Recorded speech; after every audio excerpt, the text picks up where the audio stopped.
बिहार के पूर्व मुख्यमंत्री जीतन राम मांझी एक बार फिर चर्चा में हैं।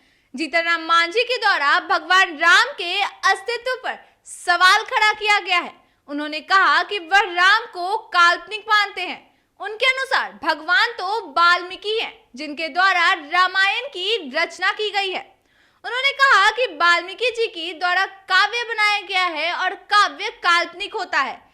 महाकाव्य रामायण के लेखक महर्षि वाल्मीकि राम से हजारों गुना बड़े थे। हालांकि उन्होंने साथ में यह भी कहा कि यह मेरा निजी विचार है और मैं किसी की भावनाओं को ठेस नहीं पहुंचाना चाहता हूं।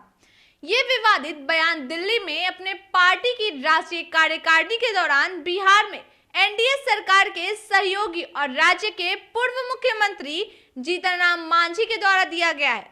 बता दें कि यहाँ उन्होंने एक बार फिर भगवान वाल्मीकि को श्रद्धांजलि देने के बाद राम के अस्तित्व पर सवाल उठाया है और कहा कि भगवान राम एक काल्पनिक चरित्र थे। इसके बाद ही जीतन राम मांझी के द्वारा एक सनसनीखेज आरोप भी लगाया गया है। उन्होंने कहा कि वर्तमान लोकसभा में जाली एससी सर्टिफिकेट पर एक केंद्रीय मंत्री सहित 5 सांसदों को फर्जी प्रमाण पत्रों के आधार पर अनुसूचित जाति के लिए आरक्षित सीटों से लोकसभा सदस्य चुना गया है।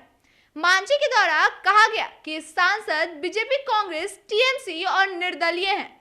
उन्होंने यह भी कहा कि बीजेपी नेता और केंद्रीय मंत्री एसपी सिंह बघेल, बीजेपी सांसद जय सिद्धेश्वर शिवाचार्य महास्वामी, कांग्रेस सांसद मोहम्मद सादिक, टीएमसी सांसद अपूर्वा पोद्दार और निर्दलीय सांसद नवनीत रवि राणा जाली प्रमाण पत्र के आधार पर चुनाव लड़ने के बाद ऐसे कोटे से आरक्षित सीटों पर चुनाव जीते हैं। इसलिए उनका कहना है कि इसकी जांच की जानी चाहिए। इससे पहले भी एक बार हम सुप्रीमो जीतन राम मांझी के द्वारा भगवान श्री राम के अस्तित्व पर सवाल उठाया गया था और कहा गया था कि भगवान श्री राम महापुरुष नहीं है।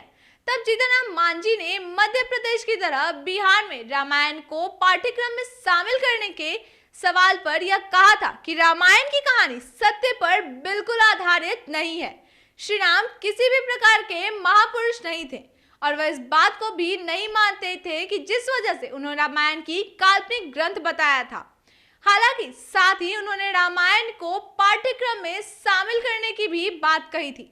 इसी तरह तमाम खबरों के लिए बने रहे न्यूज़ भारतवर्ष के साथ। मैं प्रज्ञा, पटना।